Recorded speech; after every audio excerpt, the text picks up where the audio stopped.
Hi guys, so I'm going to read Green Lantern number 11, or volume 1 number 11. And take the mystic potency of an ancient green lamp, potency which enables a man to walk through walls and give him immunity to metals for 24 hours after he has touched the power ring to the green lamp. Combine it with the tremendous willpower of Alan Scott, and you have Green Lantern. Oh, I just loves to play blind man's bluff with yous, dear friends of mine. This is by Matt Nodell. What is a friend? Turn to page 100 or 1009 of Webster's Dictionary, and you will get the following answer. One who entertains for another such sentiment of esteem, respect, and affection that he seeks his society and welfare. A well-wisher, one who is not hostile. Does that definition apply to the characters you see above? Certainly not. And for the explanation of the above-mentioned mystery, we'd advise you to read The Dastardly Designs of Dobie Dickles' Pals. Dear reader, we are sorry indeed to begin our story with such a dull and everyday occurrence. Crash! But we must, because it intimately concerns one Dobie Dickles. Oh, yeah? Well, the same to yourself. Yes, yous heard me. Go on, I'll murder ya. And as the doughty Dobie finishes his casual conversation with all and sundry, he is observed by a beautiful girl. Knights, and that goes for the lot of yous. What a wonderful man. Just the one I'm looking for. Yoo-hoo, just in one moment, sir. Would you mind telling me your name? The handle is Dobie Dickles, so what? Mr. Dickles, I'm happy to present you with this insurance policy for $1,000. It's free, fully paid up, and all yours. All you have to do is sign it. Are yous kidding? No. My company, the Inca Insurance Co., is a new firm. This is a way of advertising our financial strength. A free policy to a man in hazardous work. Bye-bye, Mr. Dickles. And don't forget to write in the name of our beneficiary. So long, and thanks. Perplexed, Dobie dives off to dinner, pondering over the distribution of his wealth. Cab? Now who should I make the beneficiary of me insurance? Alan? Nah, gotta give the dough to someone not really needs it. Taxi! And his favorite beanery. Hi, Dobie. Hi, pals. Who should I give this dough to? Who? Ma Mousy, Fairbanks Fearless, Professor Soren. Of course, I should use in the first place. What an idea.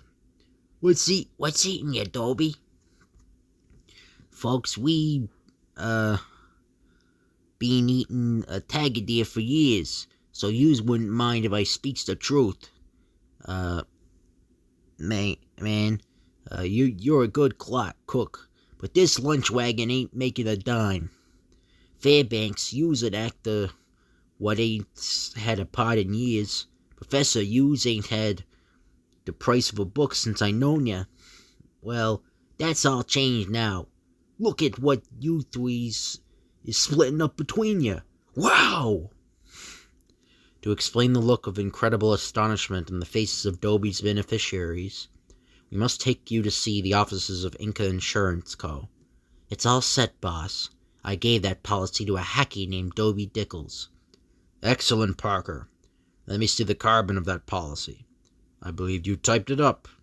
Here it is, sir. What's wrong? What's wrong? The blasted fool filled out that policy for $1 million. We'll be ruined if we have to pay. It was a mistake, sir. Mistake? Confound you, you're fired. Get that policy back, by hook or crook. Yes, sir. So, let's review the characters who are vitally interested in Dobie Dickles' health. A lovely young lady. I've got to locate Dobie Dickles. I must get that $1 million policy back. Dobie's friends. Indeed, Dobie's a wonderful man. Yeah, indeed, yes. But, don't you think he's looking sickly tonight? Yeah, I hope. And several other characters who are preparing for some doubtless unsavory activities. The scene is set. Dobie drives off for his evening's work. So long, folks. Take care of yourself, Dobie dear. Don't get into any accidents. All right, Dickles, pull over. Hey, what's going on? If yous guys are looking for trouble, yous found the same. Look out! I generally do not fight with guys what I ain't be introduced to, but sometimes I make exceptions. Whack. But the odds are too great, even for devastating Dobie. All right, Dickles, now that the fun's finished, where's that insurance policy? I got it home. Okay, drive for home. We gotta get our mitts on that policy before we... Shut up. Don't talk too much. You'll tip our hand. Later, in an apartment house, Dobie halts a moment to press a white button. Hey, what's the big idea? I gotta warn my wife that company's coming. Wife? Since when Dobie Dickles was married? The answer is found upstairs where Alan Scott listens to Dobie's warning signal. Bzzz. Hello. That's the warning signal Dobie and I worked out for trouble. I better work fast. In split seconds, ordinary clothes are shed. Dobie must be in some kind of trouble as usual. And as usual, he's bringing it to me. Once again, an ancient metal ring touches the occult green lamp. In brightest day, in blackest night, no evil shall escape my sight. Let those who worship evil's might beware my power, Green Lantern's light. And now let's see what Dobie's brought for me.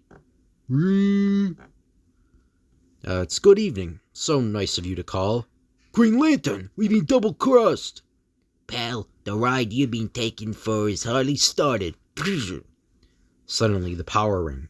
Hey, what's happened? It ain't natural. Let me down. As you say,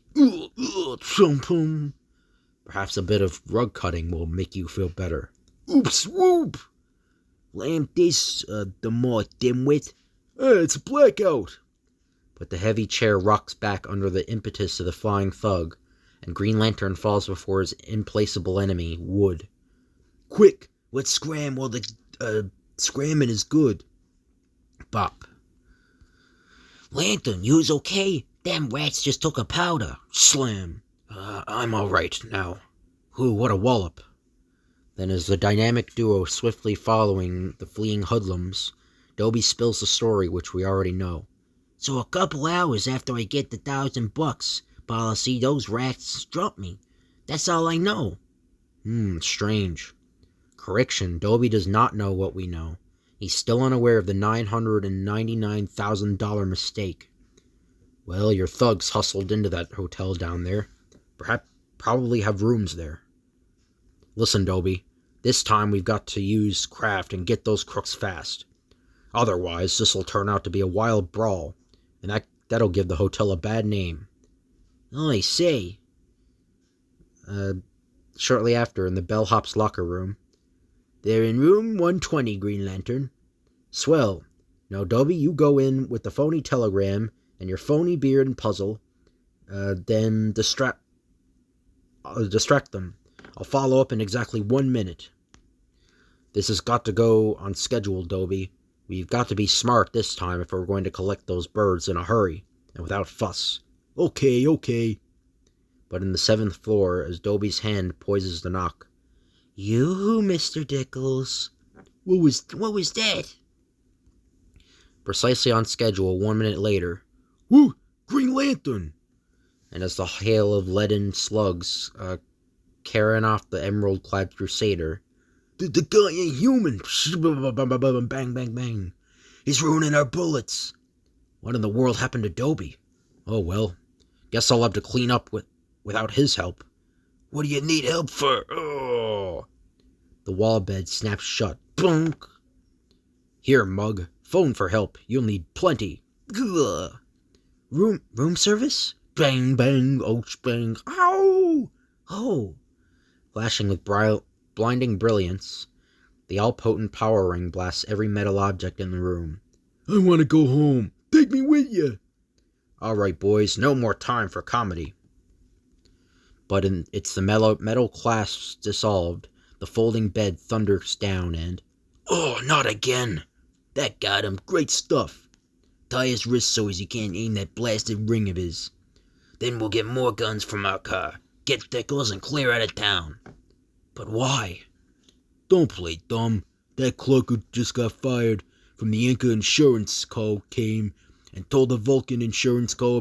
company about the $1 million mistake in Dickles' policy. Vulcan hired us to bump him off. That'll make Inca pay and put him out of business.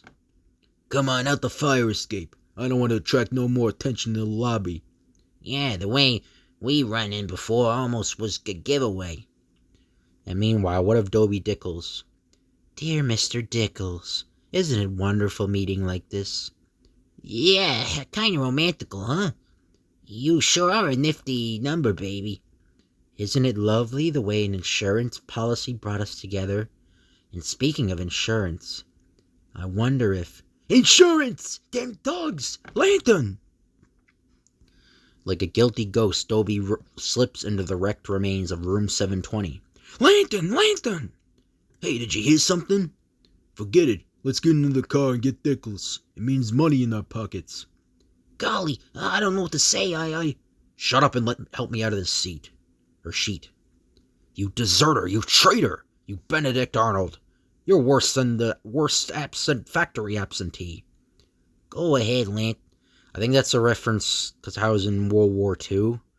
Like they were factory workers making armaments. That's what that's a reference to. But go ahead, Lantern. Give me the works. I deserve it. Mr. Dickles, is anything wrong? Who is she? Scram, cat! Take a powder, use. So a woman turned you from your duty, eh? I get it now. Come on, let's get after those thugs. Swiftly, the thug-thumping teammates zoom toward the ground. Ain't we gonna fly after 'em, huh? Nope. This time we work on terra firma. Please break down that fancy landwig. While I was waiting for you to fox those thugs, I took the precaution of attaching a luminous stencil to the rear tire of their car. We'll follow it. I had to make it quite small so that the thugs wouldn't notice. It's so small I couldn't see it from the air. But as the fighting friends flashed through the city, following the minutely glowing trail... Wow, that was close. Could it be an accident? Why, that was Fairbanks Fearless up there. How could an old pal do a thing like that? Again comes a violent attack on the person of Dobie Dickles. Look out! No, not me old pal, Professor Soren. How could he do that? Why is everybody after me? Listen, dope, you might as well know the truth. It's because of a mistake in your insurance policy. You're not worth a measly 1,000. You're worth $1 million. Do you mean that? I'm rich? I'm worth a fortune? Yes, dead. Hey, come back here. We still gotta get those thugs. Nothing doing. I gotta take care of myself. And I ain't around endangering no million potatoes. But as the demoralized Dobie lurches down this dark street. Look out! Look out nothing, that's Dickles, the guy we've been looking for. Start jumping, jailbait. Jailbait? Okay, anyway. Green Lantern, abruptly under the sparkling spur of the power ring, heavy cast iron stoves rear up to do the battle. Look out, them stoves is alive! What's the matter, Dickles?